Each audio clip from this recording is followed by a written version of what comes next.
Hello everyone! Welcome back to my YouTube channel. Tagal-tagal pong hindi ako nakapag-vlog and for today's video, nagbabalik po ang inyong lingkod. Anyway, shoutout ko pala yung lahat ng mga taga-Mumulang,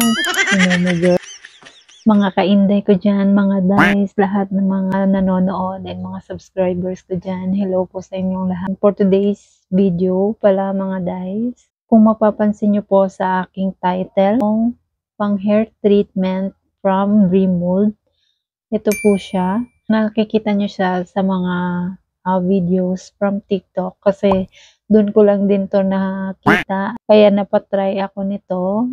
Actually mga guys, kahapon ko lang to tinry pero effective talaga siya. Kung makikita nyo naman po sa buhok ko ngayon, kasi sobrang frizzy po talaga ng buhok ko. Kung makikita nyo dati sa mga vlog ko or sa mga pictures ko na pinopost, frizzy po talaga yung buhok ko. Buhagag po talaga siya. As in, kasi mahilig po talaga akong magkulay ng mga iba't ibang kulay ng buhok. Kaya siguro nagiging frizzy yung buhok ko.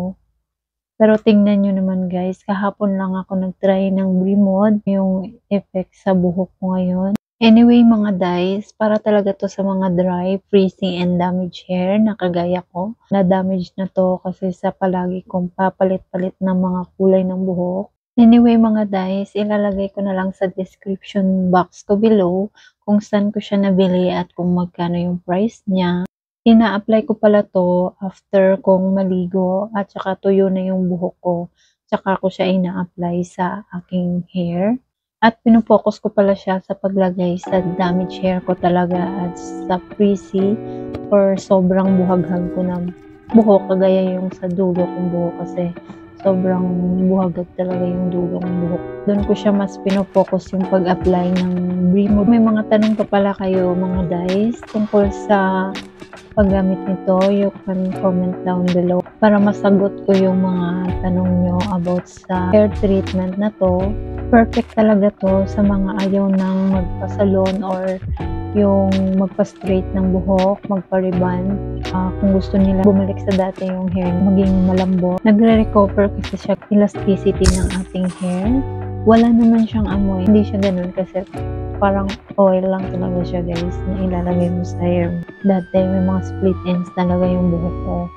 Kasi siguro from exposure, maganda talaga na alagaan din natin yung hair natin kasi ito yung nagdadala ng, kumbaga ito yung crown natin. Confident tayo na umarap sa mga tao or halubilo sa ibang tao. Dati talaga mga guys, lagi kong tinatali talaga yung buhok ko kasi pag nilulugay ko na siya, hindi ako confident na ibagsak yung hair ko kasi sobrang frizzy niya, dry pa, may mga split ends pa.